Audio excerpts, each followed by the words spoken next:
다 되는데 그것만 안에 망어 야채 게 안에 니니버 차가래 Bien, 니 aujourd'hui, 사연주사는 디 dans le 겁리야 cadre 상마 des enseignements d'été 상상 Marnock, on en est à la 칸디 deuxième 칸디가 journée. 더블 겁리야 쉬우나 이제 Par 너는 conséquent, 몽에는 삼제도 같이 쉬우나 on va continuer comme annoncé lors de la première journée. Donc, tout d'abord, je vous présente un 그들의 plan. 안에 sab제에 더 가르 더 망어 야쇼 게 sab제에 가르 쉬우나 더 돌이야 안에 Sur ce 되면 안 plan, 됐어 다 되면 안 돼. 예전 숨부터는 쉬어야 이제 안에 donc il y a c'est le plan donc, des enseignements d'été.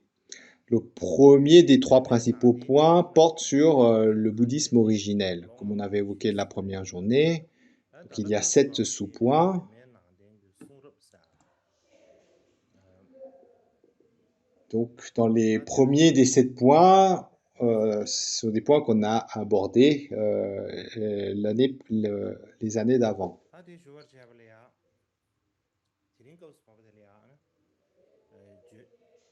토마르 주저 담보도 Et 가르쳐야지 거두 세배가 기 donc, dans la 거두 세배 continuité de ce plan d'ensemble, 주어는 게 가르쳐야지 디고리아 반복년이야 디고는 좀 드시셔야 안에 거두 팀 donc 담보 세배 겁리야 aujourd'hui, en particulier, suivant ce plan, ce à quoi on va s'intéresser, c'est la langue. 유기 심주버 저기 세다 시오다 아 저기 수균기 세다는 또스 저거 야 La 디니요 langue utilisée lors du premier conseil. 다당 예셔야도 저 Et notamment, comme on avait évoqué, lors du premier conseil, ce qui marque le premier conseil, c'est la compilation des sutras et du Vinaya. Et là, en fait, je vais vous exposer en fait les difficultés qu'ont rencontrées les chercheurs pour déterminer la langue utilisée lors du premier conseil, pour compiler ces sutras et ces Vinayas.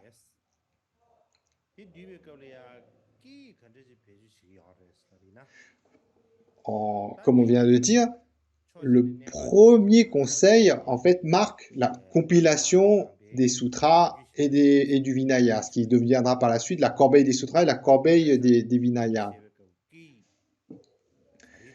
Et une des difficultés, c'est en quelle langue originellement, donc, le premier conseil a compilé ces sutras et Vinaya.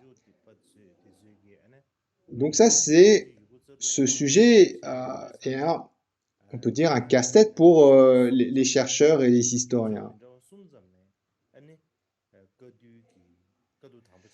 Alors, pour traiter ce point, ces difficultés, donc on va le faire en suivant 3 approches. Alors, quelles sont ces 3 approches?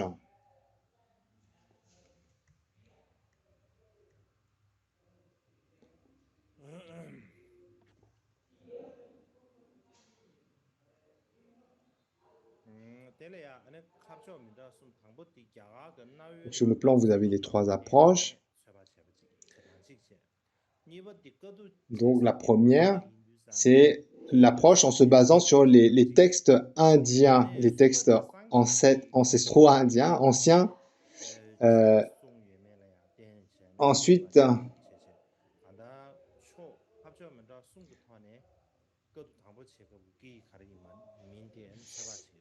et le deuxième, c'est en fait la langue utilisée lors du premier conseil. Et le troisième point, c'est le langage même que le Bouddha a utilisé pour enseigner. Alors, le premier point, par rapport aux textes anciens qui ont été encore préservés de nos jours, les textes de l'Inde antique, et ainsi donc les récits qu'on a pu collecter. Qu'est-ce qu'on peut dire de cela par rapport à ces sources écrites?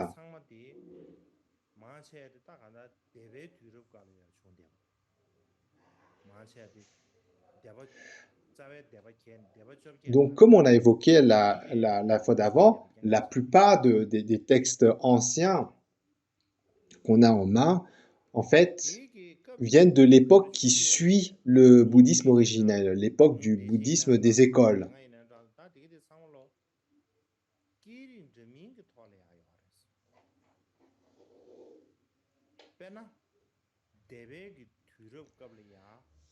Et,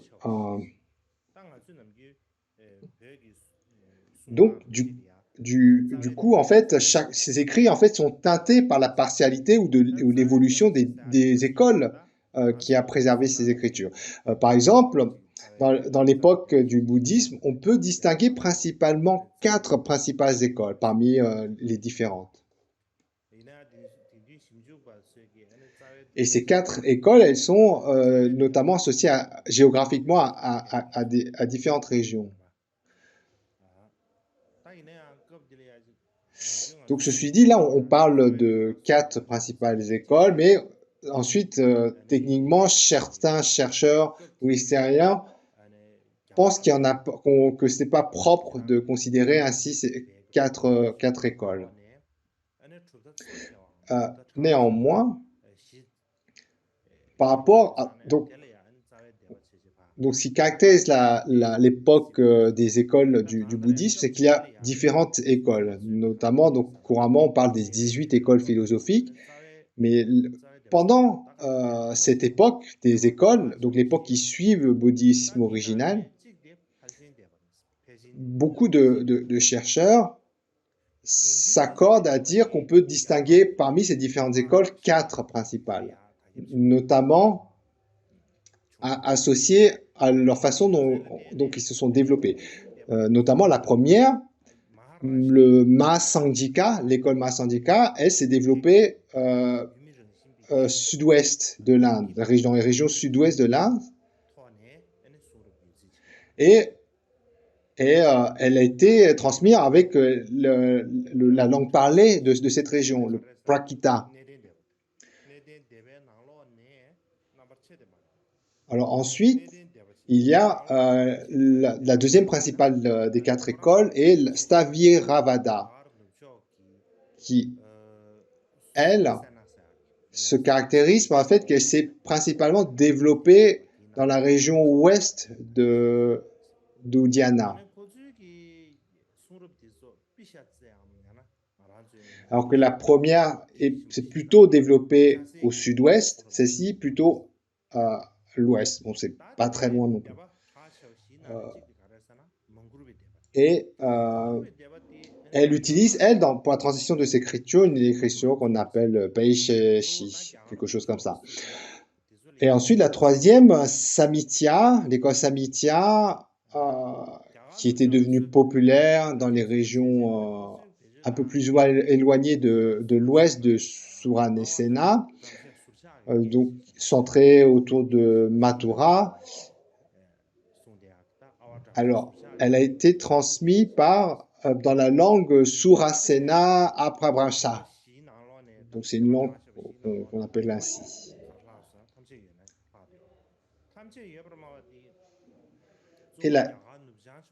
Et la dernière des quatre écoles, l'école Sarvastivada, elle s'est développée dans le nord-ouest de l'Inde, autour du Cachemire, et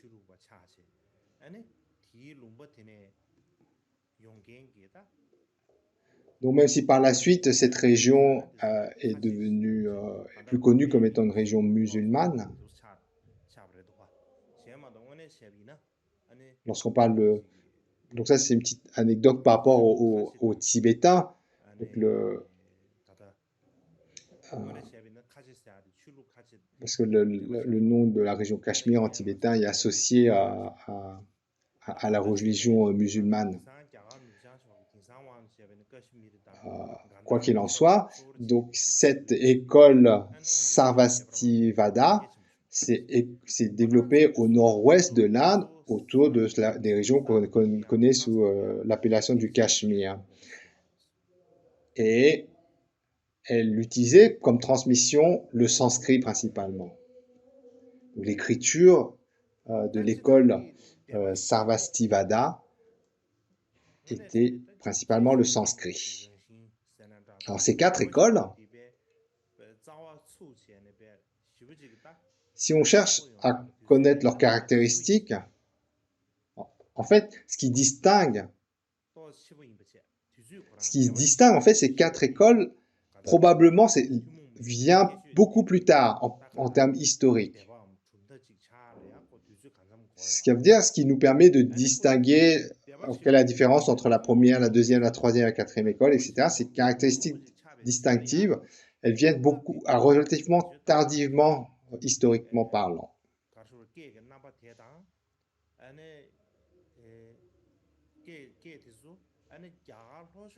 Et aussi,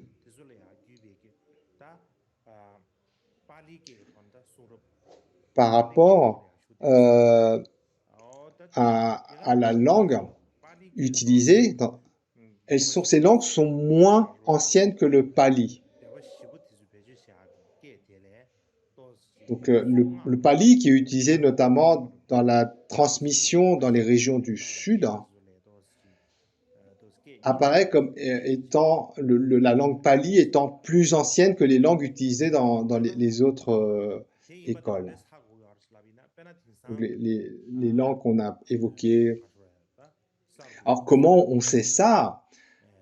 Par exemple, de nos jours, donc, il y a des chercheurs, des historiens qui ont comparé des fragments de textes anciens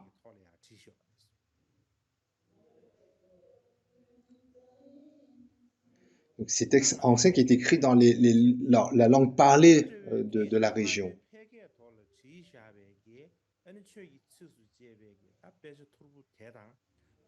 Et donc dans ces fragments,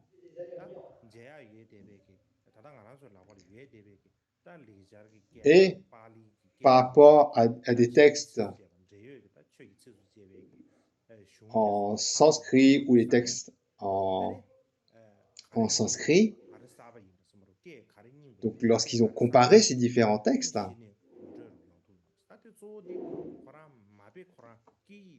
par rapport au contenu, aux annotations, en fait, c'est par rapport à ces comparatifs, ils ont pu déduire que les langues des quatre écoles qu'on vient d'évoquer, Mahasandhika, Sthaviravada, Samkhya et Sarvastivada, donc le Prakrit, le Vaisheshti, etc., ces langues sont moins anciennes que le Pali. Donc, d'après ces recherches scientifiques. Et aussi, toute la partie sud où s'est développée la transmission des enseignements du Bouddha en Pali, donc eux affirment haut et fort que donc le Pali était la langue originelle, notamment la langue utilisée lors du premier conseil.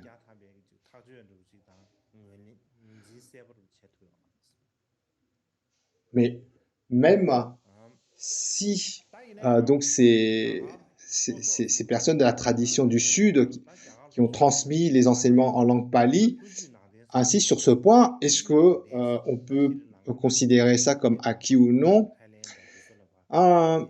C'est difficile. Pour illustrer là, on va considérer différents récits. Alors, par rapport au récit, un des plus importants, on a celui qui vient de Buddha Ghosha, milieu du 5e siècle. Et donc, dans ses écrits, les écrits de Buddha Ghosha, il dit que le Pali qui a servi pour la transmission dans les régions du Sud est en fait le Magadhi. Et le Magadhi, c'est la langue de Magadha. Vous savez, Magadha, la région autour de Bodh Gaya. Et donc, Bouddha Ghosa dit, en fait, donc la langue mère, la langue qu'a utilisée le Bouddha pour enseigner, c'est la langue Magadhi. Et c'est aussi la langue qui a été utilisée lors du premier conseil.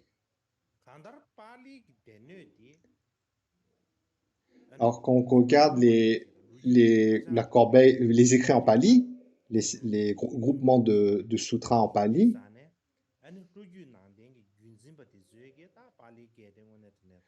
donc comme c'est vraiment les canons pali sont anciens, donc tous ceux qui ont contribué à la préservation de ces transmissions dans les canons pali, disent assez fermement que donc, le pali est comme la langue originelle. Néanmoins, donc, malgré leur position, les chercheurs modernes pensent que le pali et le Magadhi, en fait, sont deux langues bien différentes. Même si les deux langues sont des dialectes des régions de l'Ouest,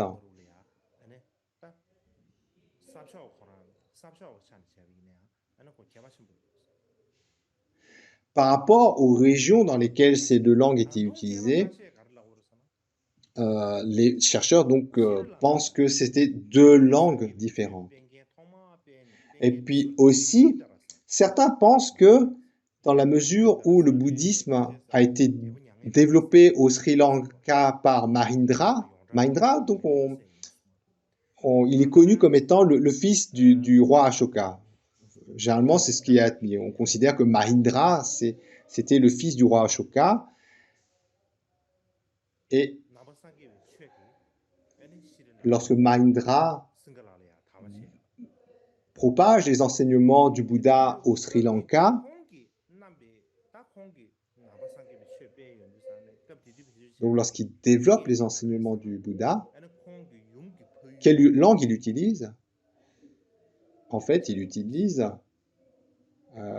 la langue de sa région. Donc, comme Mahindra venait de Magadha,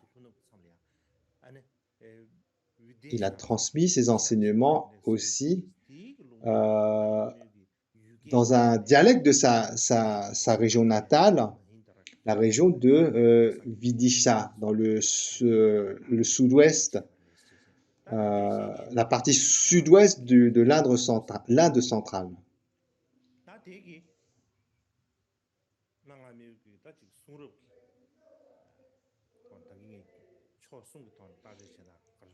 Donc ça, c'est par rapport au récit qu'on a. Alors, deuxième point d'approche, deuxième des trois. Alors, comme on avait évoqué, le premier conseil, où est-ce qu'il a eu lieu? Eh bien, il s'est rassemblé à Magadha. Et ça, donc, ça fait un point en plus pour penser que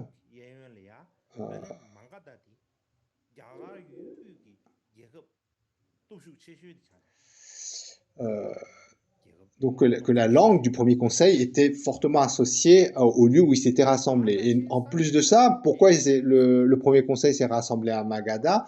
Il faut avoir en tête qu'à cette époque, à l'époque du premier conseil, Magadha était la région la plus forte de l'Inde centrale. Et beaucoup de régions où le Bouddha a développé ses enseignements étaient dans la région centrale de l'Inde. Et beaucoup de ces régions, en fait, étaient dans Magadha même. Et par conséquent, sur ces différentes considérations, la plupart des chercheurs pensent que la langue utilisée pour le premier conseil était la langue ancienne de Magadha, le Magadhi ancien.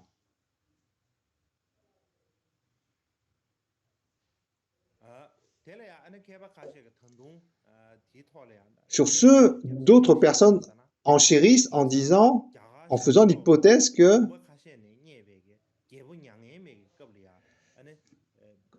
comme par la suite, à l'époque du Bouddha, du roi Ashoka, on a retrouvé dans la région de l'est de l'Inde des écrits dans une langue qui a été uniforme par rapport à Magadha et la région de l'Est. Donc ces personnes enchérissent en disant, en formulant l'hypothèse que la langue utilisée était non seulement le Magadhi, mais que cette langue était devenue commune dans toute cette région. Donc, ils surenchérissent en faisant l'hypothèse que le Bouddha a enseigné en Magadhi et que cette langue, le Magadhi ancien, était aussi celle utilisée pour le premier conseil.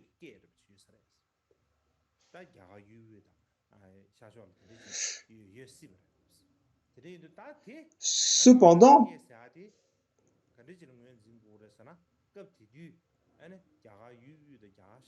cette hypothèse, cet surenchérissement, il vient du fait que qu'on a retrouvé des écrits venant de l'époque du roi Ashoka, où il y a eu cette uniformisation de la langue dans toutes ces régions.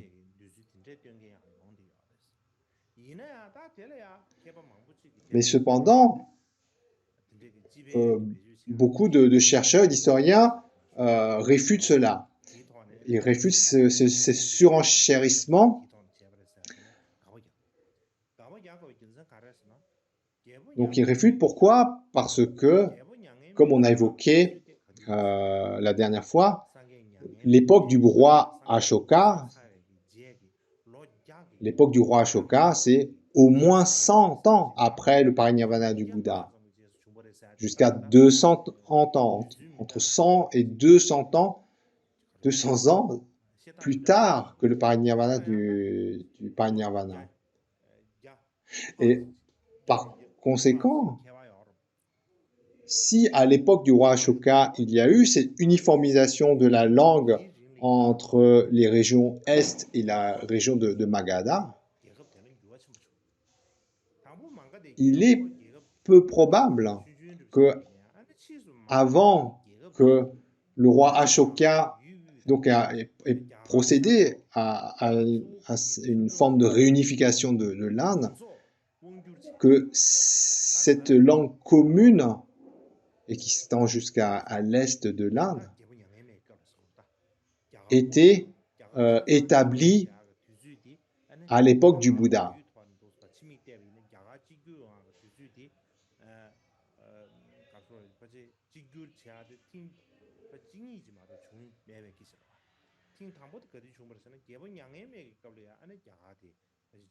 En fait, en résumé, la situation géographique où l'évolution de l'influence des différentes régions à l'époque du roi Ashoka a bien différé entre le moment du parinirvana du Bouddha et l'époque du roi Ashoka.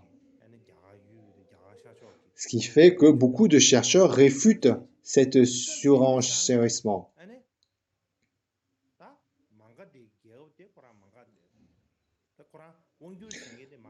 Ceci dit,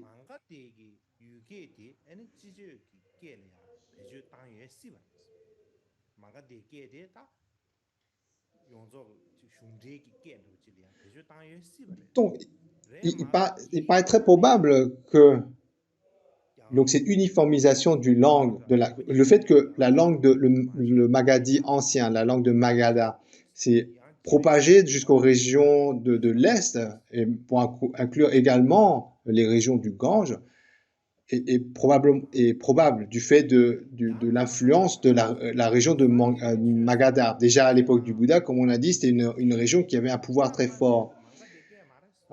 Donc, ça paraît tout à fait probable que, suite à cela, donc la langue de Magadha s'est uniformisée jusqu'aux régions du Gange, jusqu'à l'est de l'Inde.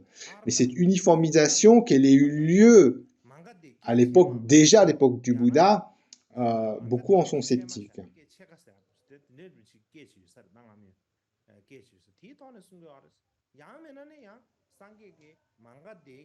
Ainsi, même le fait que, par rapport aux écrits du roi Ashoka, on peut raisonnablement formuler l'hypothèse d'une uniformisation de la langue, que le Magadha est devenu une langue commune dans toutes ces régions. Ça reste très peu probable que cette uniformisation ait eu lieu à l'époque du Bouddha.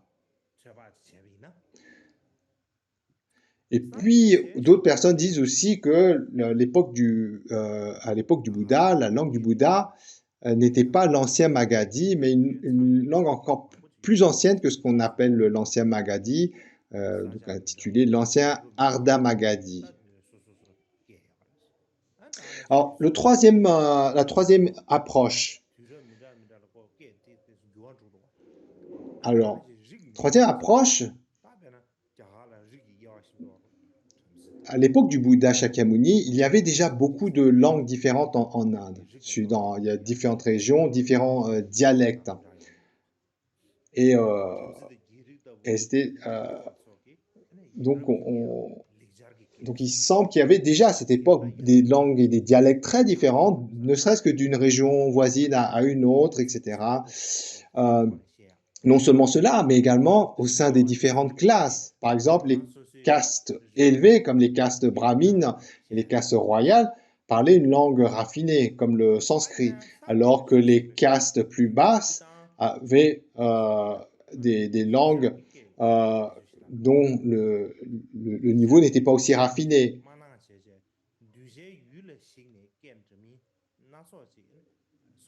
Et aussi, on peut dire que le Bouddha, d'une façon générale, n'a pas choisi le sanskrit pour enseigner. Il a vraiment favorisé les langues utilisées par les gens à qui il s'adressait.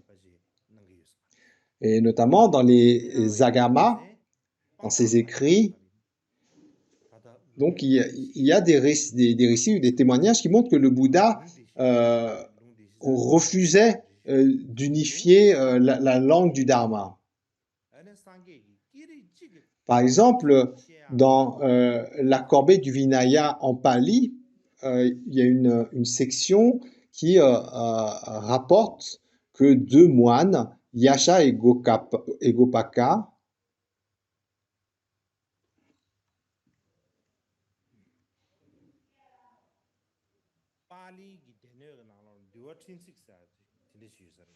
voilà dans la diapo le récit en question. Donc dans cet extrait de la corbeille du Vinaya en Pali, donc il y a Yasa et Gopaka, deux moines pleinement ordonnés. Donc on ne va pas rentrer dans les détails, mais dans les grandes lignes, ces deux moines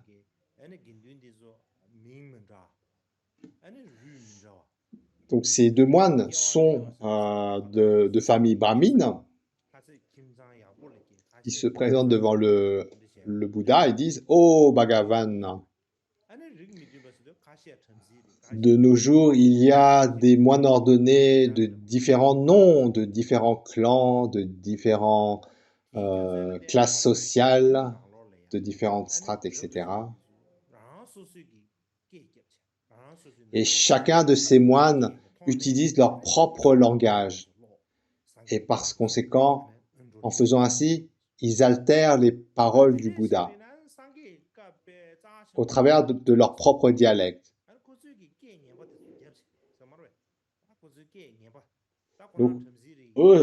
Donc ces deux moines, Yasa et Gopaka, ils s'avancent en disant il faut qu'on utilise le sanskrit pour exprimer les paroles du Bouddha. Donc, ces deux moines de noble famille, donc, pensent que compte tenu de la valeur des paroles du Bouddha, pour qu'ils ne soient pas altérés, il faut utiliser le sanskrit. Donc ces deux moines font cette requête au Bouddha. Et donc toujours dans ce récit, le Bouddha répond. Et il répond, donc il s'oppose strictement. Donc dans les textes, il les traite d'imbéciles. Donc dans le texte, il dit, vous êtes des imbéciles. Pourquoi demandez-vous à ce que les paroles du Bouddha soient en sanskrit? Donc il leur pose la question. Pourquoi cette requête?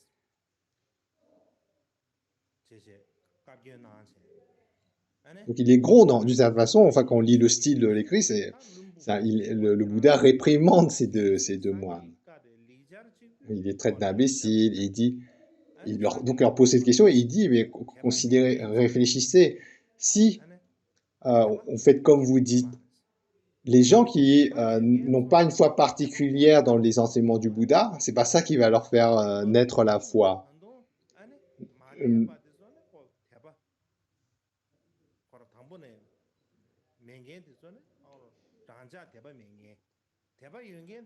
Donc, s'il y a des gens au départ qui n'ont pas une foi particulière dans les enseignements du Bouddha, le fait de faire ça, ça va les repousser, les éloigner encore plus.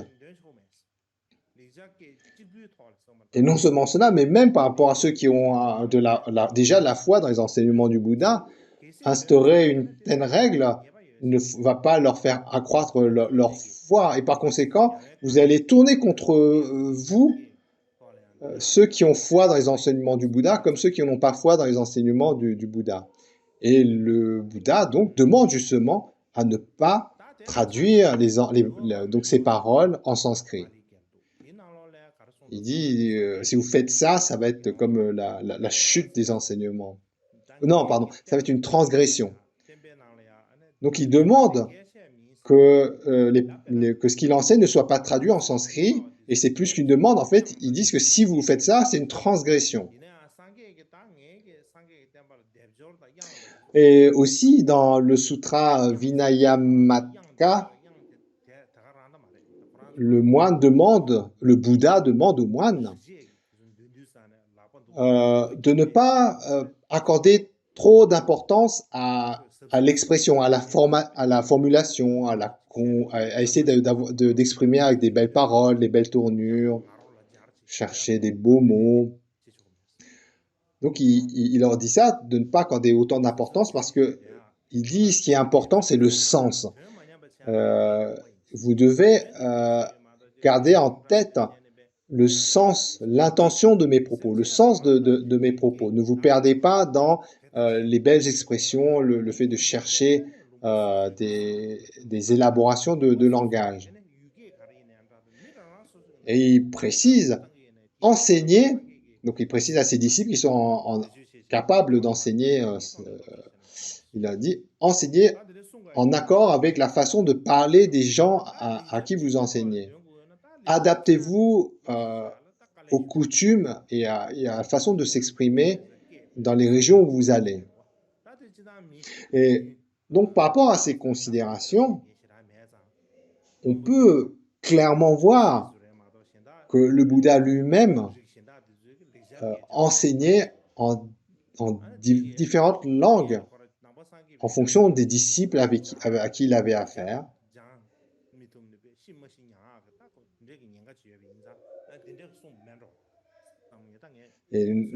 Et qu'il a encouragé ses disciples à faire de même, à faire que ces enseignements soient propagés dans les langues, les mots utilisés dans les différents dialectes des différentes régions ou dans des différentes classes sociales ou régions.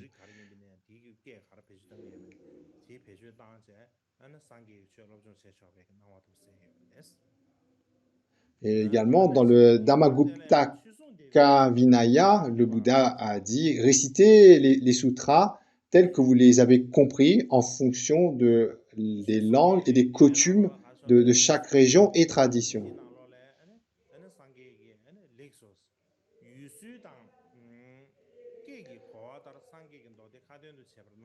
Et également, dans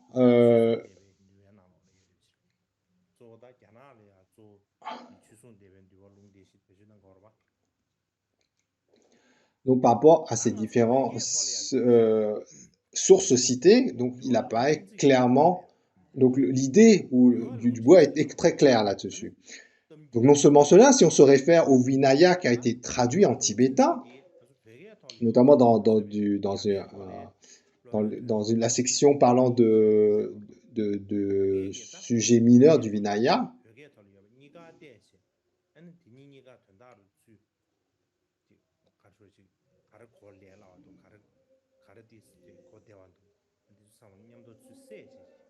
donc il y a un récit dans où Shariputra ordonne deux brahmines, il leur fait apprendre les sutras, etc. Et au bout d'un moment, donc ils voyagent.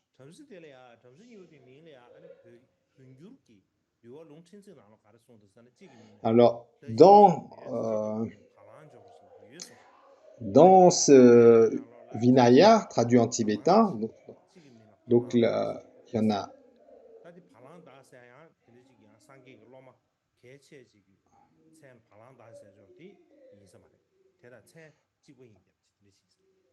donc il y en a, il s'appelle Devadatta et l'autre Gopaka. Ensuite, donc il y a aussi donc formulé d'une autre façon les deux noms. Un des deux noms est celui d'un disciple proche du Bouddha, mais là, ça doit probablement pas être lui. Donc ici, en fait, c'est deux moines brahmines, donc, enfin deux brahmines qui sont devenus moines ordonnés par Shariputra. Et donc après avoir appris auprès de Shariputra, donc ils font leur chemin. Et tout en voyageant, ils reçoivent beaucoup d'offrandes et on leur montre beaucoup de respect. Et notamment du fait que ces deux moines sont de nobles familles, ils sont brahmines, donc par leur conditionnement de brahmines. Lorsqu'ils récitent les paroles du Bouddha, naturellement, ils le récitent en vers, en utilisant des expressions très poétiques. Alors, ce qui se passe par la suite, un des deux meurt soudainement. Et son ami, il est subjugué de chagrin. Il est tellement submergé de chagrin qu'il oublie les textes qu'il a appris en récitant.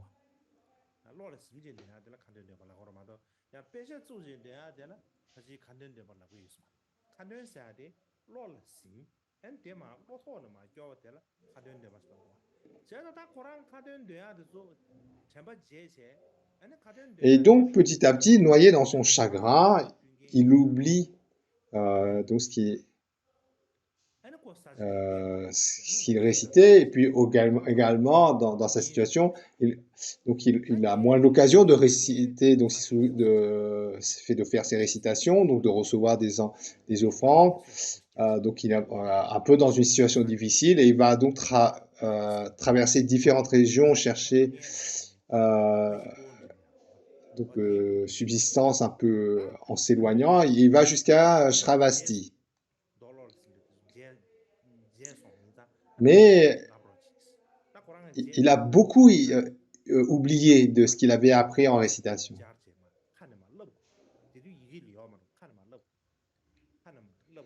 Et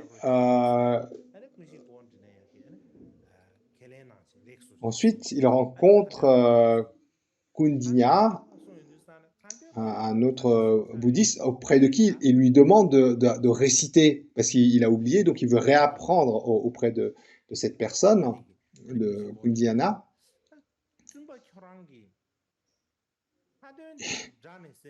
Et qu'est-ce qu'il lui dit? Il dit, oh vénérable, votre façon de réciter, elle n'est pas claire, votre phrasé ou vos expressions n'est pas élaborée, votre façon de réciter les Écritures n'est pas bonne.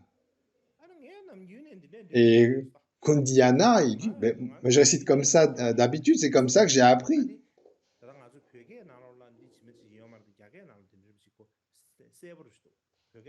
Donc pour lui, c'était très clair. On lui a appris comme ça, il comprenait ce qu'il récitait et bon, il n'y avait pas de problème. Il lui disait simplement comme ça.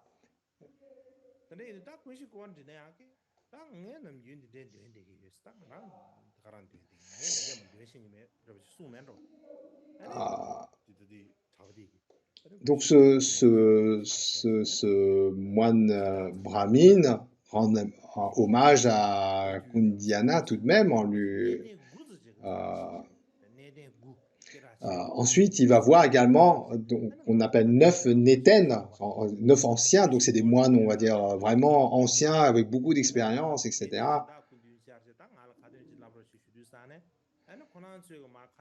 Donc, pareil, il fait la même requête à ces moines anciens, incluant Ajvajit, Bhadra, etc. Et au final, il rencontre à nouveau Shariputra.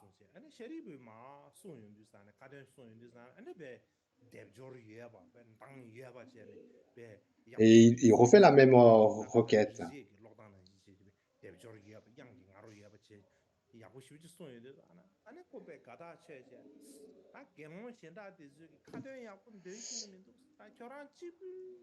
Et donc après, il est ravi d'écouter Shariputra ainsi réciter les paroles du Bouddha.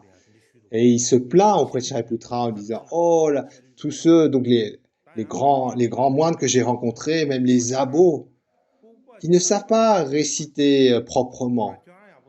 Et là, Shariputra, il le gronde aussi, hein, en usant à peu près les mêmes expressions que le Bouddha. Shariputra traite donc le moine brahmine d'imbécile. Il dit, c'est juste toi qui ne sais pas comment réciter. Les autres moines récitent parfaitement, récitent comme il se doit. Et le Bouddha, et Shariputra se rassoit et ne dit plus rien.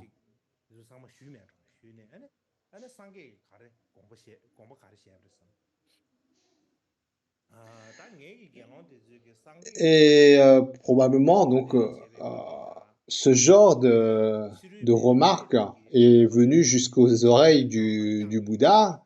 Certains moines ont dû faire part de cela au Bouddha.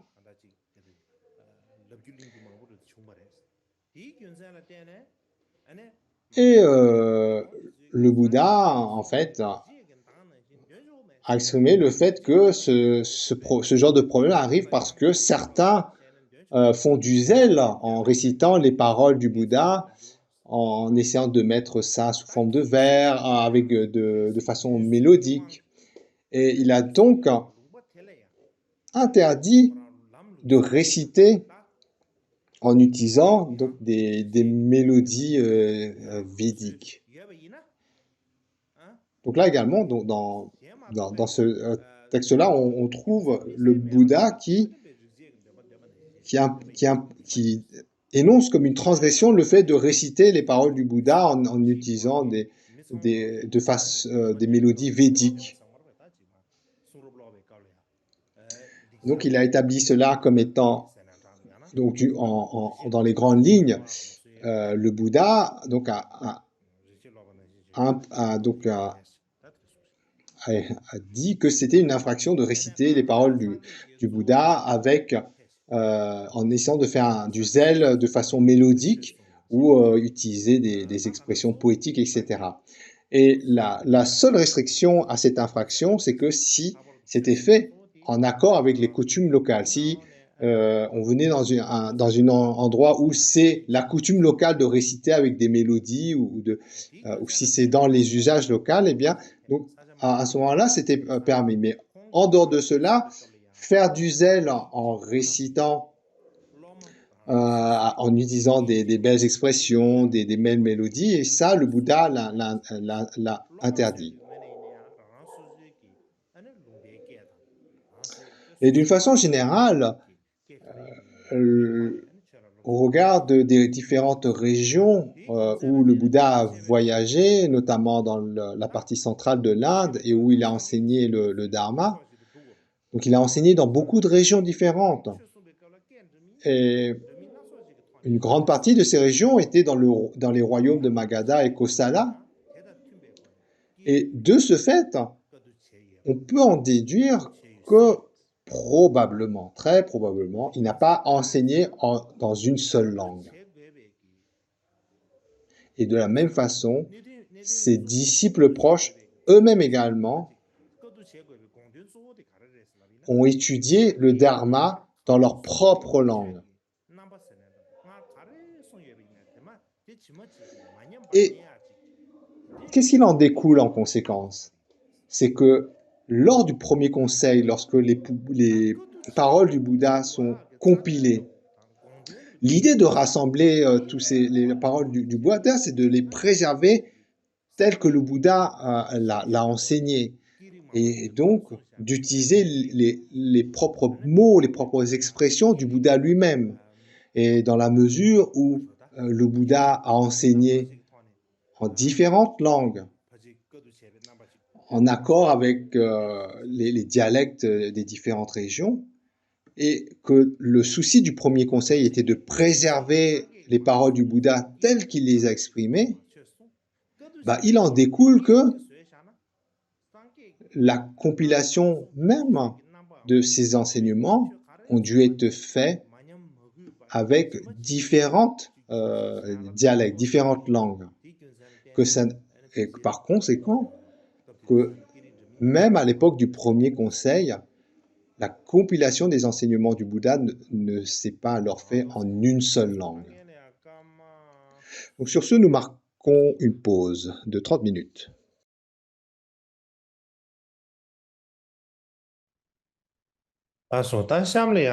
Bien, ensuite,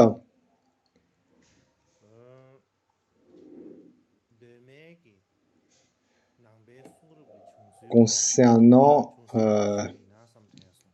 les écritures compilées lors du premier conseil. C'est le sujet qu'on va aborder, notamment donc en parlant des écritures du bouddhisme originel.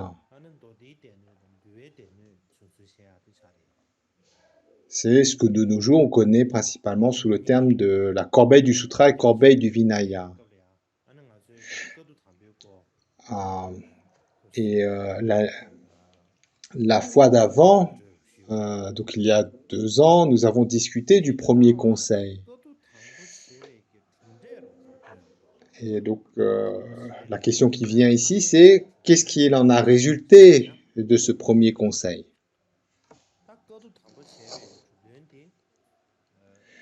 Alors, le fruit de ce premier conseil, c'est la première compilation de ce que l'on connaît de nos jours comme étant la corbeille des sutras et la corbeille du Vinaya.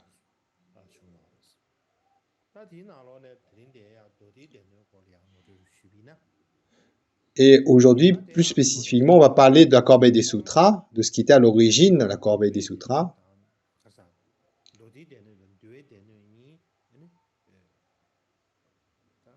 Alors, tout d'abord, lors du premier conseil, à la fois a été produite la compilation de ce qui devient par la suite la corbeille des sutras et ce qui devient par la suite la corbeille du Vinaya. Donc la compilation des sutras et du Vinaya s'est fait en même temps lors du premier conseil. Ensuite, la troisième corbeille, celle de l'Abhidharma, elle vient après. En fait, lors du premier conseil, ce qui est compilé, on peut dire, sont un peu comme les fondations, ce qui va créer par la suite la corbeille de l'Abhidharma. Mais cette corbeille de l'Abhidharma, elle va vraiment être compilée lors du second conseil. Donc à la fois l'Abhidharma ainsi que les premiers commentaires des paroles du Bouddha par ses disciples proches.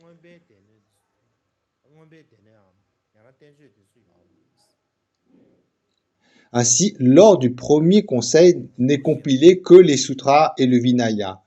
Tout ce qui porte sur l'Abhidharma et les premiers commentaires des paroles du Bouddha viendront que seulement par la suite.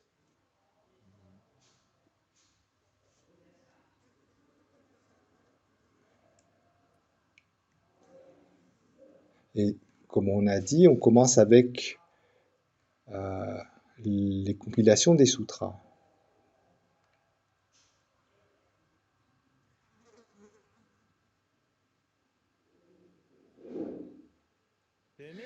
Alors, tout d'abord, donc la compilation des sutras, ce qui est indiqué au haut de la diapo.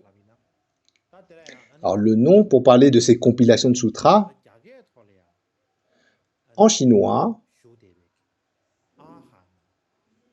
Ahan. On dit Ahan ou alors Ahan Qinyan. Ça, c'est en chinois. Et en fait, voilà. En indien, c'est Agama. Donc, Ahan, en fait, c'est la traduction de Agama, donc comme les Chinois l'ont entendu, de Ahan. Ensuite, par rapport au tibétain, Gupa'am,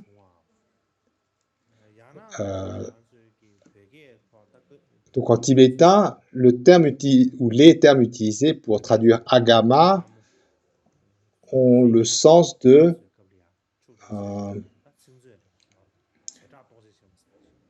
d'origine, ou ce qui a été transmis comme étant une chose.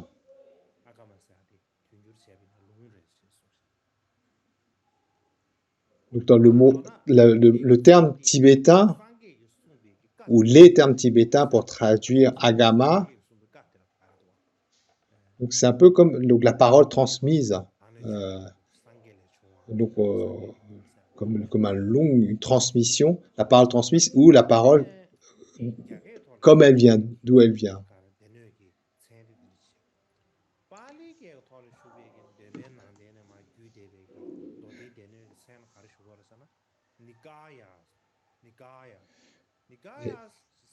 Nikaya, c'est pour le Pali.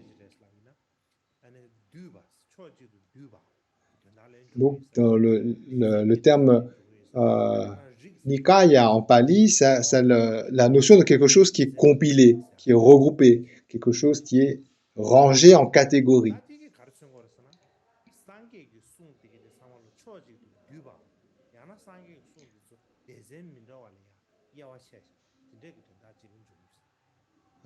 Ainsi, donc, dans le terme Nikaya en Pali, il y a cette idée de ranger en sections, sous forme de catégories. Donc, Agama ou Nikaya en Pali,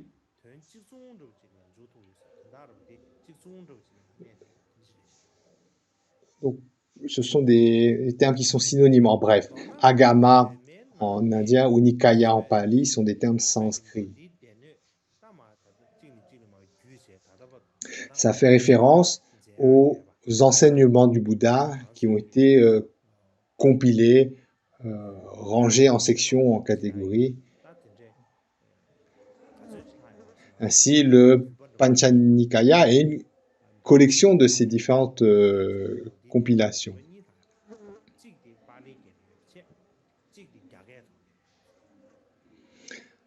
Ainsi, de nos jours, les principales transmissions du Sutra Pitagya, c'est-à-dire la corbeille du Sutra, provenant du bouddhisme originel, on a une source en pali et l'autre en chinois.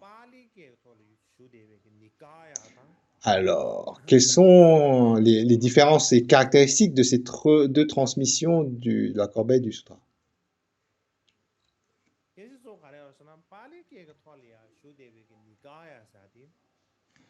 Alors, donc en pali, donc c'est Agama, donc on traduit par Nikaya. Alors, durant l'époque de l'empereur Ashoka,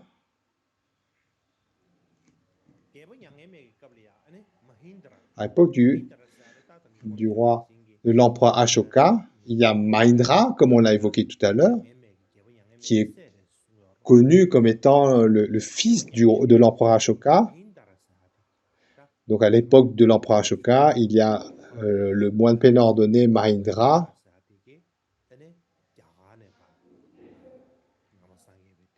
qui, depuis l'Inde, va aller propager le Dharma au Sri Lanka. Et lorsqu'il transmet ainsi les enseignements du Bouddha au Sri Lanka, ces enseignements sont transmis en Pali.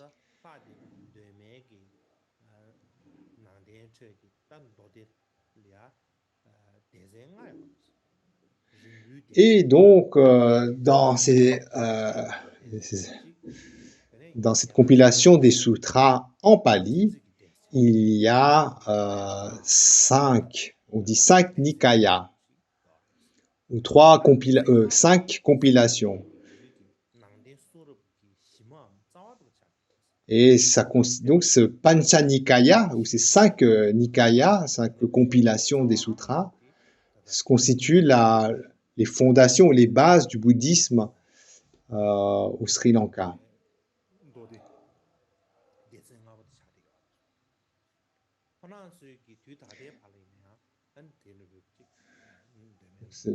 Donc c'est ce Pancha Nikaya, ou ces 5 nikayas du bouddhisme singhalais, ils ont été préservés jusqu'à nos jours.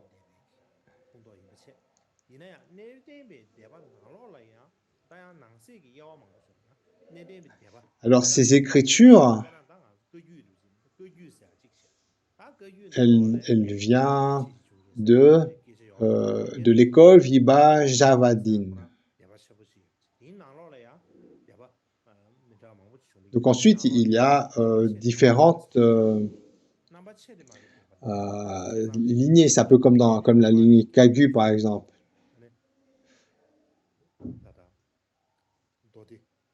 On peut distinguer donc une lignée source, et puis donc à mesure qu'elle se développe, différentes sous-lignées. Et donc, par rapport au chercheur japonais Hirakawa Akira, ces écritures viennent de l'école bouddhiste Vibhajavadin, qui constitue une partie de l'école qu'on avait évoquée tout à l'heure, Staviravada, une des 4 principales écoles. Donc c'est une de ces sous-écoles.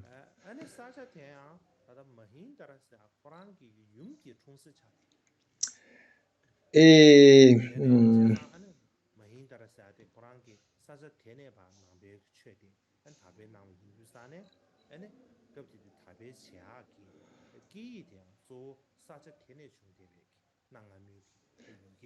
ces écritures, donc elles étaient dans la langue ancienne de la région Vidisha au sud-ouest de l'Inde.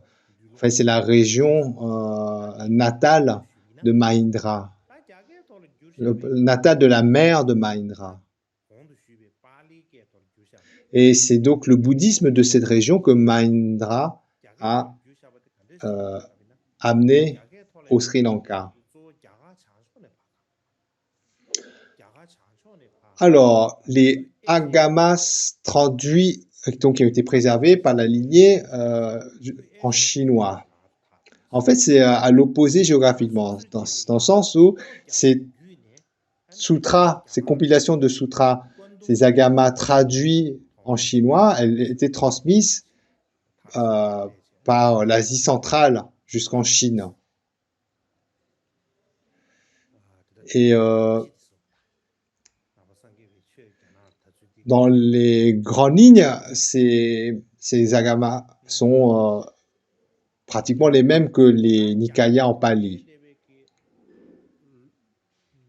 Et on retrouve notamment, même de nos jours, l'usage de ce terme ancien agama.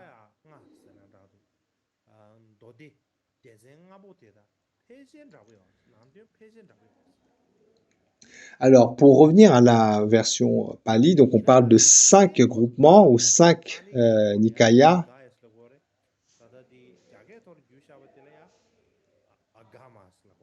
alors que donc celle traduite en chinois qui vient de l'Inde, c'est Agama. Et comme on a dit tout à l'heure, en chinois, ça donne Ahan ou Ahanchin. Donc c'est simplement, en fait, Agama, donc c'est une traduction presque sonore du terme Agama, donc qui donne en Chine Ahan ou Ahanchin.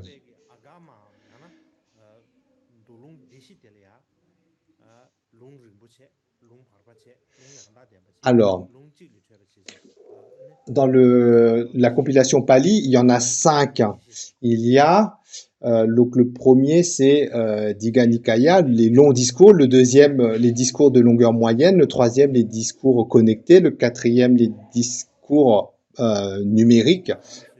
Et le dernier, le cinquième, la collection des mineurs, on peut dire, la petite collection. Alors que dans les agamas traduits en chinois, il n'y a que 4. Il n'y a que 4 agamas contre 5 nikaya.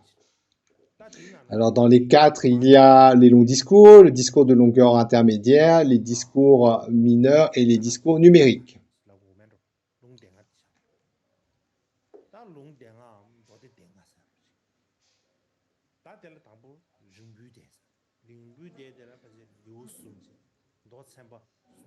Alors, dans les 4 agamas traduits en chinois, le premier, c'est les longs discours, qui contient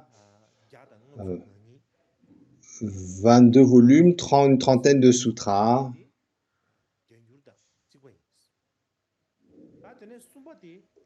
Ensuite, deuxième, c'est les discours de longueur intermédiaire qui comportent 60 volumes, 222 sutras. Donc, ils viennent de la tradition Savastivada, traduit par Sangadeva dans la région est de la dynastie Jing. Ensuite, il y a les discours connectés qui constituent 18 volumes, 1362 sutras de la tradition Savastivadine.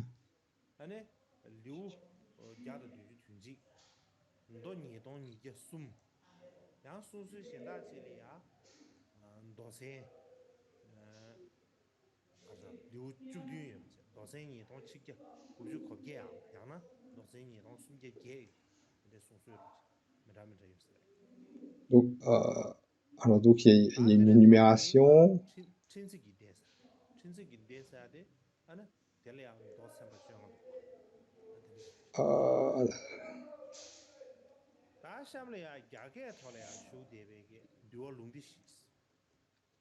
Alors, donc on va reprendre dans l'ordre. D'abord, les 5 Nikaya en Pali, il y a le premier des 5, c'est les longs discours, 3 parties, 34 sutras.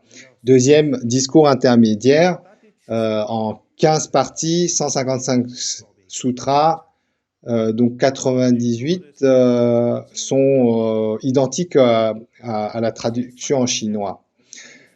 Troisième, donc les discours connectés, une série de 56 avec 2889 sutras. Ensuite, il y a les discours numériques, 11 parties, avec des enseignements qui vont de 1 à 11 dharmas. C'est pour ça qu'on parle de discours numériques. Donc c'est des énumérations allant de 1 à 11 en 171 chapitres, 2203 sutras. Et donc il y a une autre tradition qui liste 17 chapitres, 2188 sutras ou 2388 sutras. Et dans le dernier, les discours mineurs, dans le dernier en Pali, discours mineurs, 15 sutras. Alors cela, on compare avec les 4 agamas en Chine, qu'on vient de le dire, donc en résumé rapidement, les longs discours en 22 volumes, 30 sutras, les discours intermédiaires, 60 volumes, 222 sutras, les discours connectés, 18 volumes, 1362 sutras, et les discours numériques, 51 volumes, plus d'un millier de sutras.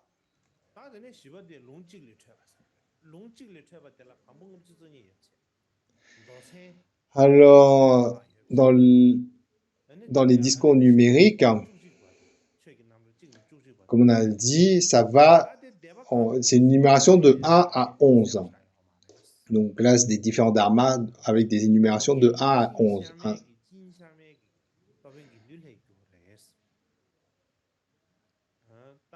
Alors, notamment, pour la partie chinoise, ça a été traduit par Sangadeva à l'est de la dynastie Jing de l'Est. Alors, on passe au pali maintenant.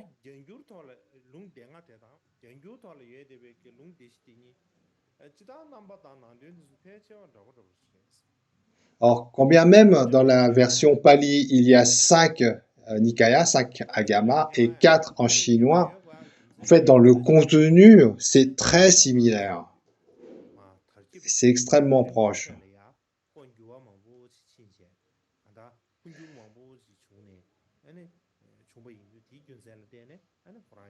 Alors, néanmoins, il y a des différences. Et de ces différences, on en déduit qu'il y a eu des changements dans l'écriture. C'est-à-dire que ces différences, elles viennent de l'évolution de ces compilations.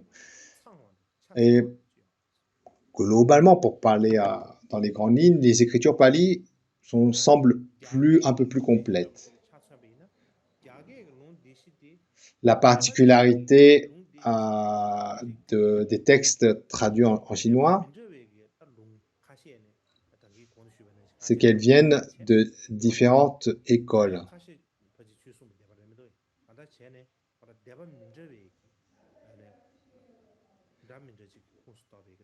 En fait, une des difficultés, c'est que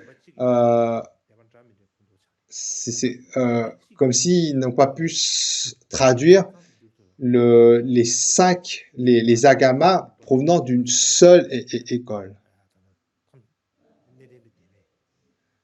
Dans les agamas traduits en chinois, on retrouve un peu mélangé les sources des compilations de différentes écoles bouddhistes.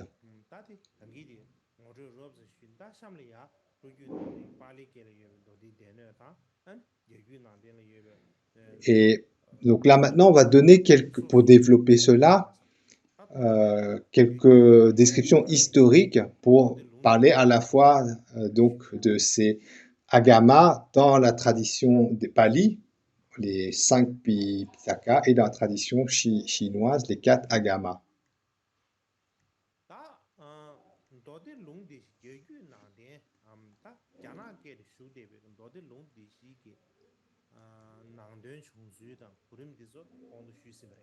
Alors,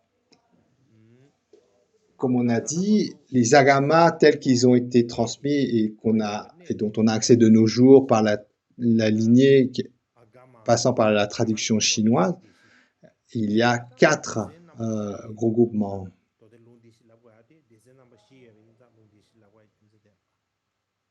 Et on va d'abord comprendre pourquoi il y en a 4.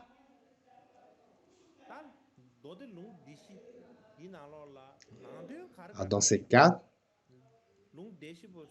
non. Donc, qu'est-ce qu'ils racontent? Qu'est-ce qu'ils racontent ces différents 4 agamas? Tout d'abord, l'agama des discours connectés. Sammuttagama. Il contient 1362 sutras, alors que dans sa version pali, il y a 2880. Donc seulement 1362 sutras dans la version chinoise.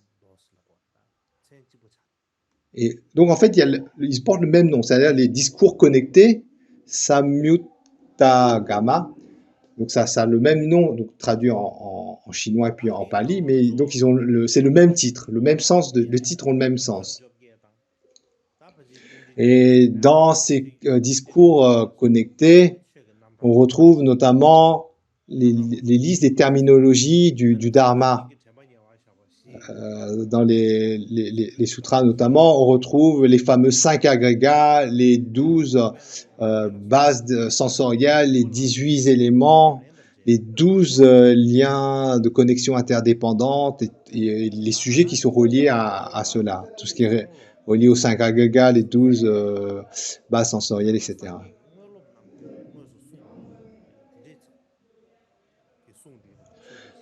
Et il y a aussi, donc dans ces sujets, donc les 12 liens interdépendants, comme on vient de le dire, les 4 pleines attentions, les 4 abandons, les 4 pieds des miracles, les 5 facultés, les 5 forces, les 7 facteurs d'éveil, le chemin octuple, etc. Et on trouve dedans à la fois des compilations des enseignements du Bouddha lui-même, mais aussi de ses disciples directs. Et c'est tellement, dans l'organisation de cette compilation, c'est tellement clair qu'on pense que ça a été compilé pour des personnes pratiquant la méditation. Donc c'est la façon dont c'est clairement compilé, donc indique que ça a été fait pour un pratiquant de la méditation sur Samadhi.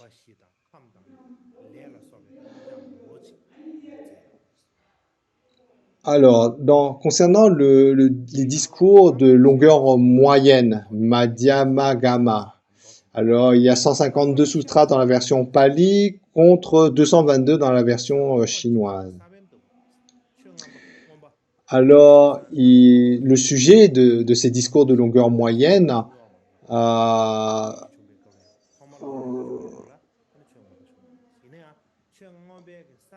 donc discute un peu les discours connectés, les discours qu'on a décrits précédemment. On y retrouve notamment les 4 nobles vérités, on retrouve à nouveau les éléments, la notion de karma, etc.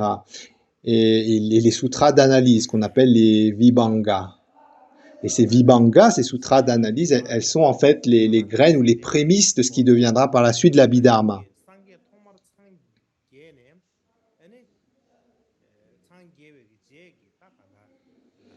Et puis aussi, il y a on retrouve dans ces sections les discours qui traitent du non-soi, de la méditation, sur les dhyānas, les actions du Bouddha qui sont liées à son premier éveil, à son éveil initial.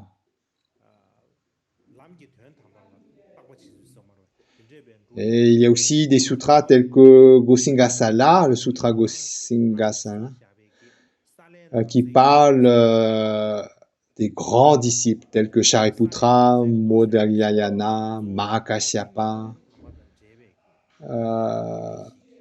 et notamment l'épisode où ils se rassemblent dans un jardin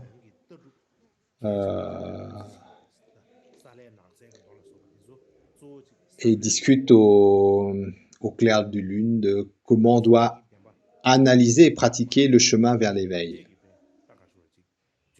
Il y a ça et d'autres sutras avec des sujets de discussion qui sont liés à la nature ultime. Dans les temps anciens, en fait, tous ces parties étaient connus comme étant ce on peut traduire par la philosophie du sens profond. Alors, ensuite, l'autre agama qui est connu sous le nom de long discours. En fait, c'est des différents agamas, c'est le plus court. Il contient une trentaine de sutras, c'est le plus court. Mais donc c'est le plus court du fait qu'il contient le moins de choses.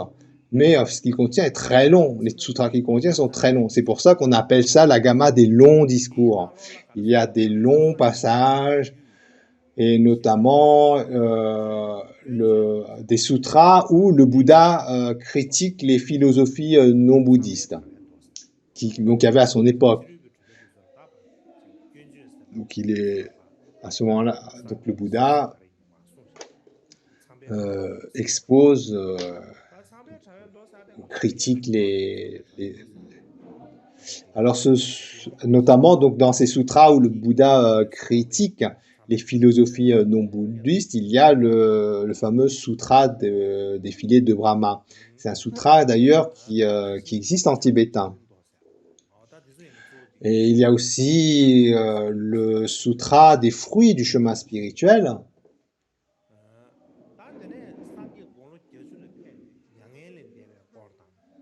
Il y a aussi le sutra du grand parinirvana qui décrit en fait les, les 80 ans du Bouddha, la période où le Bouddha a 80 ans jusqu'à son parinirvana, ainsi que différents récits historiques qui se sont produits à cette époque particulière. Et il y a aussi le grand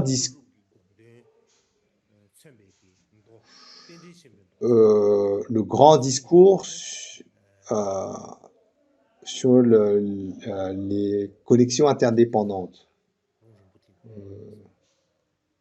Et où on parle notamment des développements, du développement initial du bouddhisme. Ensuite, comme on a dit, il y a les discours numériques, qui est en fait comme un dictionnaire des termes du dharma par rapport à comment les dharmas sont catégorisés de 1 à 11. Et on trouve dedans 472 sutras de longueurs différentes. Dans le passé, dans les 4 agamas, donc il y a les discours connectés, ceux de longueur moyenne. Donc ces deux agamas, les discours connectés, les discours de longueur moyenne, viennent de l'école Sarvastivada, alors que les discours numériques viennent de l'école Mahasanghika. Et de ce fait, on retrouve la grande influence du Mahayana. Et dans la version chinoise, il y a beaucoup de textes de développement sur le corps absolu du Bouddha, le Dharmakaya, ainsi que des récits biographiques évoquant les qualités ou les traits de caractère des grands disciples du Bouddha.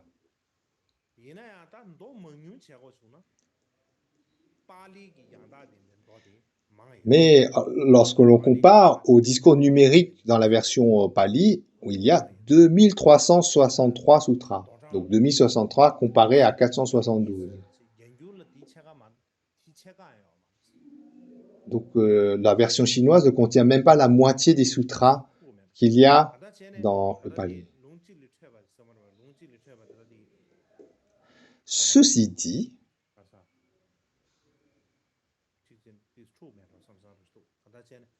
donc il y a peut-être quelque chose, un doute qui me vient.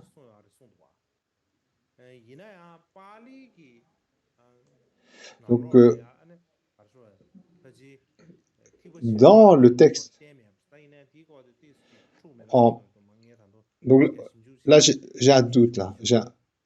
Donc je pense que j'éclaircirai cela à la prochaine session, mais globalement, sauf erreur,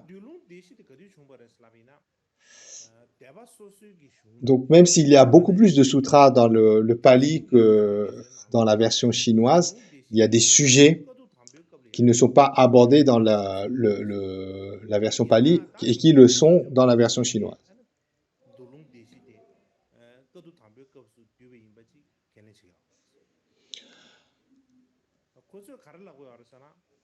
Alors, par rapport aux recherches scientifiques et historiques,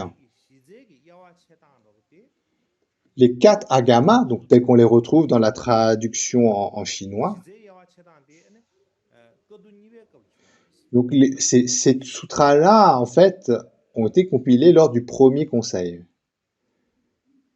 En fait, ce que les chercheurs et historiens remettent un peu en cause, c'est cela. C'est que ces agamas ont été donc sous la forme de 4, tel que transmis dans la version chinoise, n'ont pas été compilés lors du premier conseil. Donc d'après les chercheurs contemporains, ils pensent que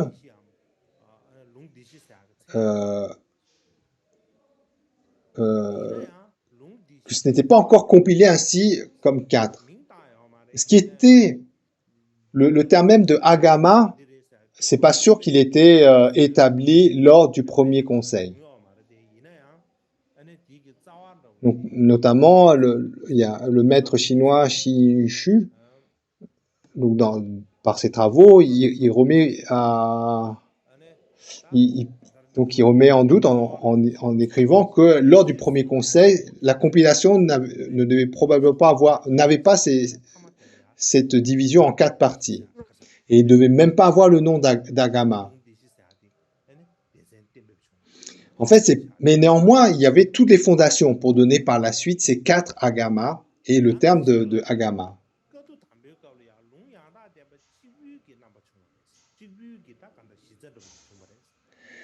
Alors, d'autres disent, en fait, lors du premier conseil, seul il n'y avait que les discours connectés.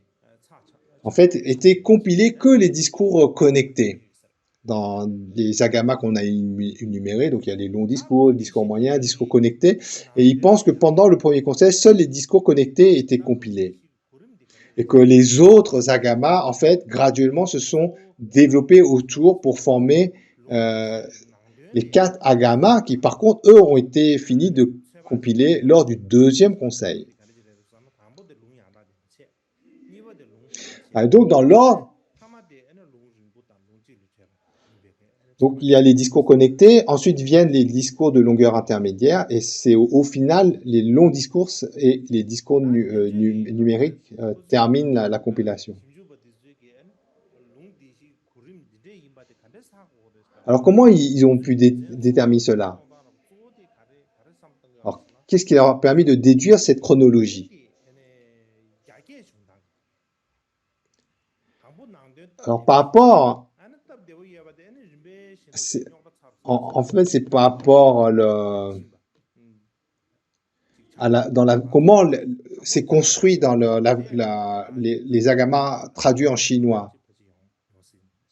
Donc, comme on a dit, il y a donc un cœur très clair, facile à comprendre, bien établi, les discours connectés. Et puis, par la suite, donc il y a un raffinement ou un développement, etc. Et ainsi, de façon logique, on arrive à déterminer comment la progression de ces agamas ou le développement de ces compilations s'est fait. Alors, le maître Shen Yifashen, il dit, dans les 4 agamas, donc les agamas traduits en chinois,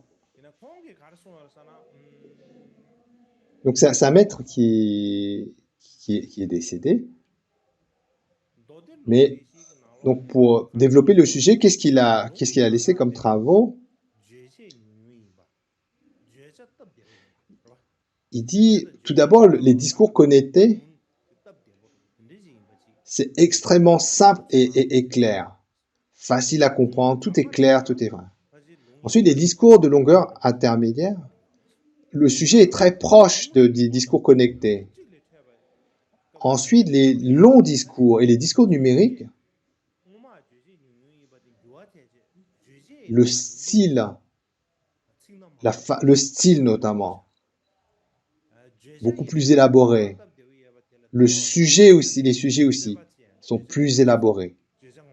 On parle des discours connectés où à la fois le style est clair, simple, les sujets sont clairs et simples. Et au final, les longs discours et les discours numériques, un style très élaboré, des sujets très élaborés. Et de là, on voit donc une progression de quelque chose qui est très simple, très clair, vers des choses plus développées, plus approfondies, plus ardues. Mais ça, c'est une hypothèse.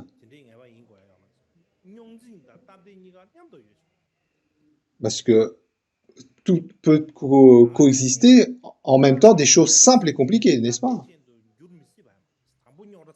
On peut aussi dire, pourquoi pas, est-ce qu'on a compilé des choses extrêmement compliquées et que par la suite, on a simplifié les choses? Ça aussi, c'est logique, ça pourrait être logique.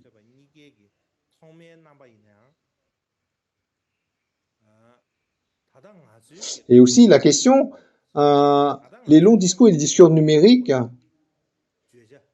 ne devaient pas forcément avoir la forme telle qu'on connaît de nos jours.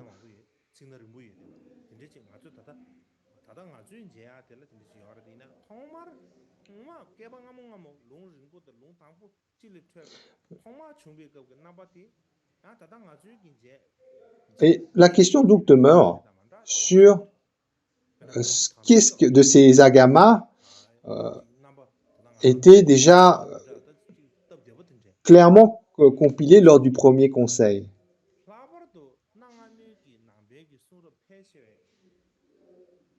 Et notamment lorsqu'on regarde des écrits bouddhistes anciens, dans beaucoup d'écrits bouddhistes anciens, est mentionné que les 4 agamas étaient compilés pendant le premier conseil. Et par conséquent, si on se base sur l'histoire,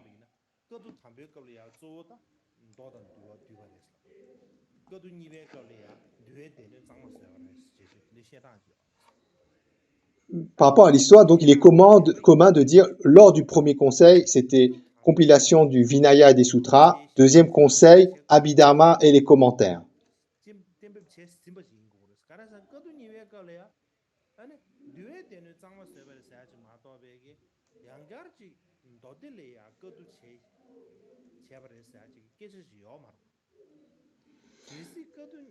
Et oui.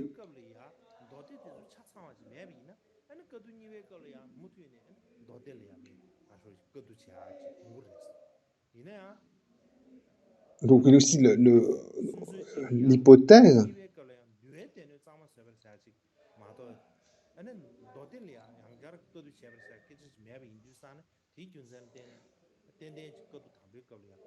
donc il n'y a pas d'indice comme quoi, par rapport au récit, il n'y a pas de mention comme quoi lors du deuxième conseil, les agamas de sutras et des vinayas ont été compilés. On parle de l'Abhidharma et des commentaires des paroles du Bouddha par ses disciples proches. Et donc, sans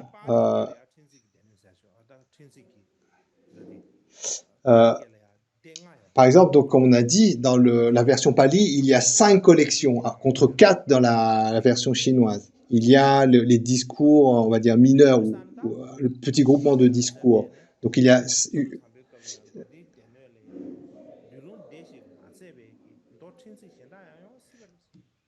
Et donc, de ce fait, il y a ce doute, probablement, que cette forme des agamas, sous forme de 4 ou de 5, est apparue après le premier conseil.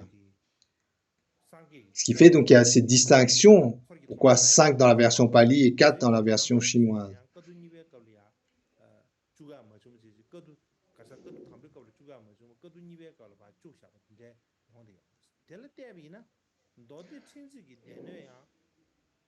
Et par exemple, même par la suite, lorsque les différentes écoles commencent à compiler leurs propres textes, donc ils rajoutent également des différences dans l'organisation de ces compilations. Par exemple, beaucoup d'écoles ont accepté le fait qu'il y ait 5 agamas.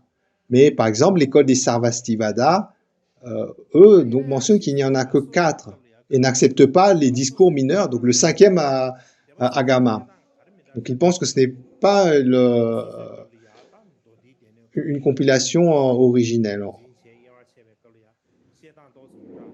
Mais ce qui se passe, c'est que par la suite, donc avec le développement ou la division des différentes écoles bouddhistes, donc également chaque école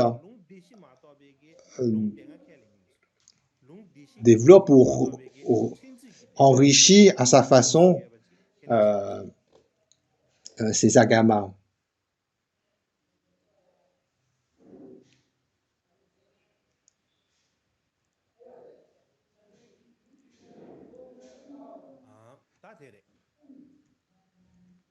Voilà.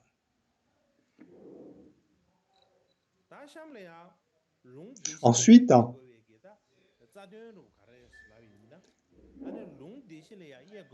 on va parler.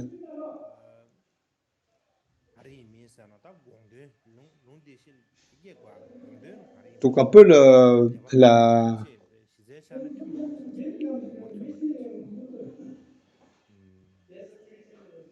Attends.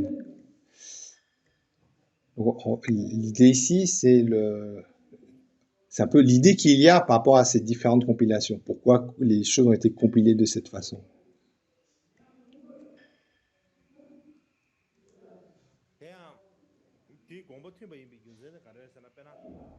Donc il y a vraiment quelque chose.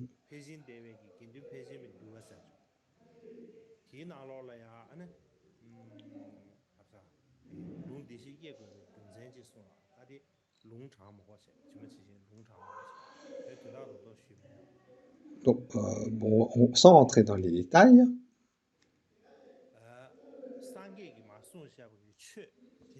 donc ce qu'a enseigné le Bouddha, donc les différents sujets qu'a enseigné le Bouddha se trouvent dans les discours connectés. Alors, par exemple, on retrouve les notions de faculté, de force, d'éveil, du chemin, etc. Alors, les discours longs et de longueur intermédiaire, en fait, donc elles portent ces noms parce que les textes qu'ils contiennent sont de longueur intermédiaire ou de longueur très long. Alors que tout ce qui est énumération, eh bien, donc on les retrouve dans les discours numériques. Donc, tout ce qui a été, par exemple, lorsqu'on parle des 3 ceci, les 4 cela ou les 5 machins. Donc lorsque les dharmas est exprimé au travers d'une énumération, donc tout cela a été compilé dans les agamas intitulés numériques. Peut-être qu'on va trouver une meilleure traduction. Mais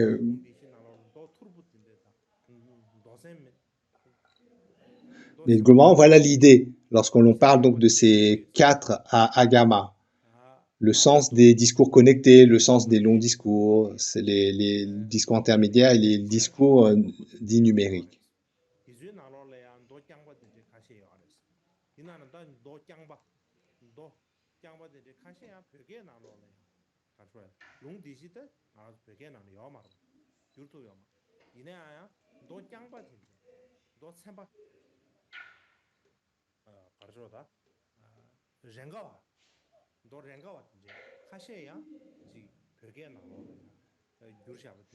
Et aussi, donc ensuite, lorsqu'on considère d'une façon plus grande les différents textes de compilation par rapport aux tibétains, au langage sanskrit, etc., donc on retrouve encore d'autres différences, des choses qui sont présentes dans l'un, pas dans l'autre, etc.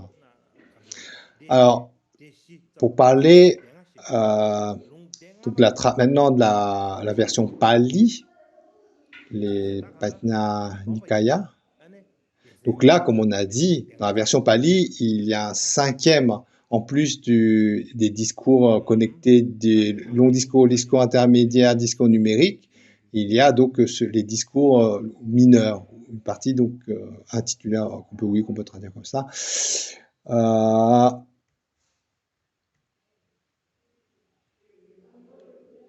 Donc là, sur cette diapo, il y a 15 points.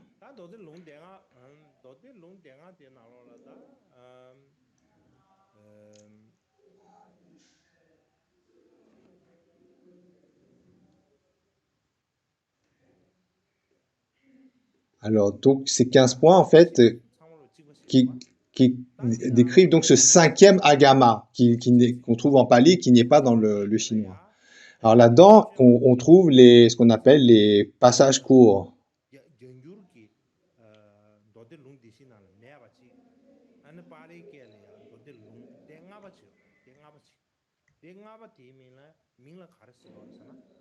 Donc là, vous avez les noms en tibétain, en chinois et en indien. Donc, c'est ce cinquième agama qu'on ne trouve pas dans le chinois. Donc, il y a le premier qu'on peut traduire dans l'idée comme des passages courts. Les passages courts, c'est-à-dire des passages qu'on récite. C'est des textes que l'on récite. Ensuite, c'est les dharmas sous forme de vers. Deuxième, troisième, ce sont ce qu'on répète ou qu'on exprime à propos. Quatrième, c'est ce qui a été dit. Le cinquième, les sections des sutras. Sixième, les histoires des maisons divines. Ensuite, les histoires. Septième, c'est les histoires des esprits affamés. Huitième, les histoires des moines, les nétènes, les moines seniors. Ensuite, neuvième, les récits des non-seigneurs. Ensuite, les dixièmes, c'est les fameux Jataka, les vies passées du Bouddha. Le onzième,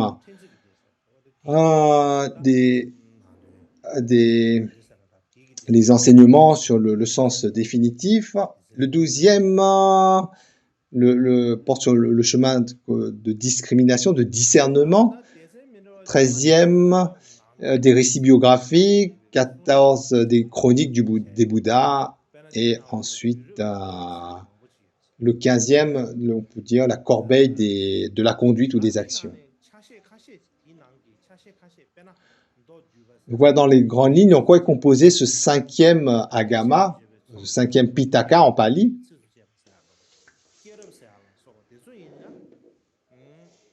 Alors, donc, par exemple, là-dedans, c'est ce qu'on appelle les jataka, ou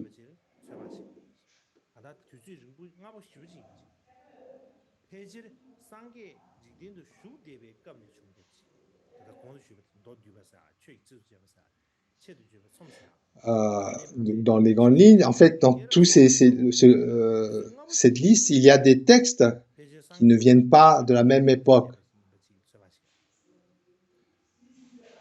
Comme par exemple les récits sur les moines et non-seniors. On les retrouve également dans les 4 agamas, dans la version chinoise. Et donc beaucoup de ces récits, probablement, en fait, on peut les dater, sont des récits du vivant du Bouddha même.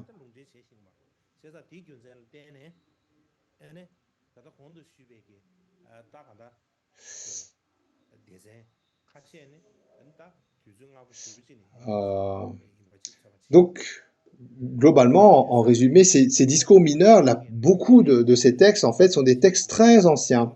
Et certains sont même cités dans les 4 autres agamas. Et par rapport, donc, de la perspective point de vue des chercheurs, ce cinquième agama, donc, il est très précieux.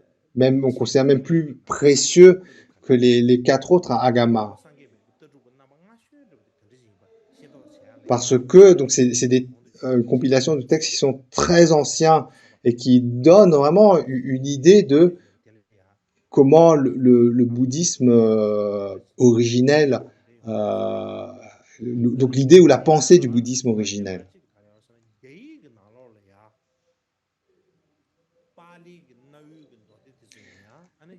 Et là, donc ce qui est intéressant aussi pour nous,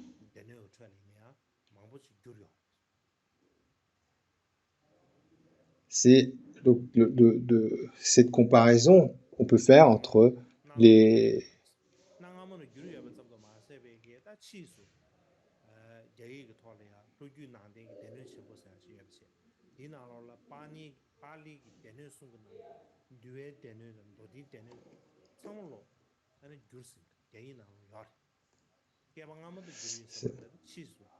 en fait, donc ces traductions, par exemple, en chinois, sont des traductions qui ont été faites dans des temps très anciens. Et donc, au niveau pour les recherches historiques, etc., ça a une très grande valeur.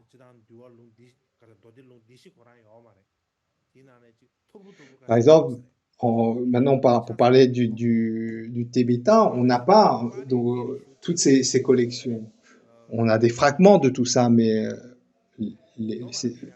on n'a pas comme ça.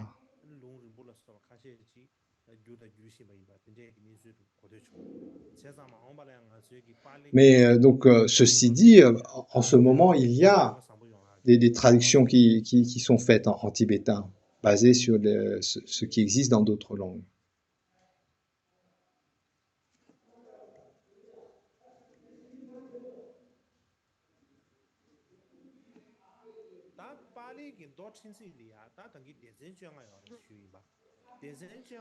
Donc, en pali, donc, il y a cinq compilations, 5 nikayas, n'est-ce pas?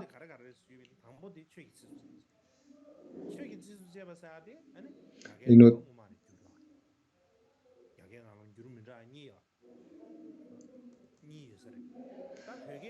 notamment, les discours mineurs qu'on a vus contiennent 15 sections.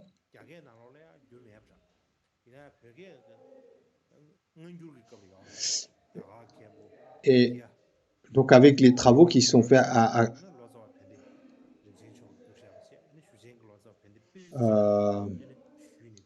en tibétain, notamment les traductions de l'époque de Vidya Pravakara et l'autre savoir Bedejin Chencho, etc.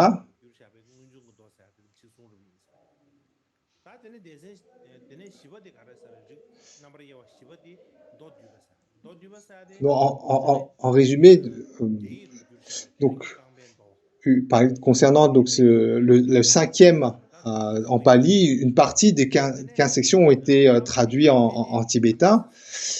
Et en ce moment, donc, il y a des traductions qui continuent, de sorte que l'on peut espérer que prochainement, on pourrait avoir en tibétain, donc, c'est Pansa Nikaya en pali. Donc, ces 5 compilations existant en langue pali, on pourra y accéder en tibétain. Je pense qu'on va en rester ici pour aujourd'hui. Demain, jour de repos. Demain après-demain. Voilà.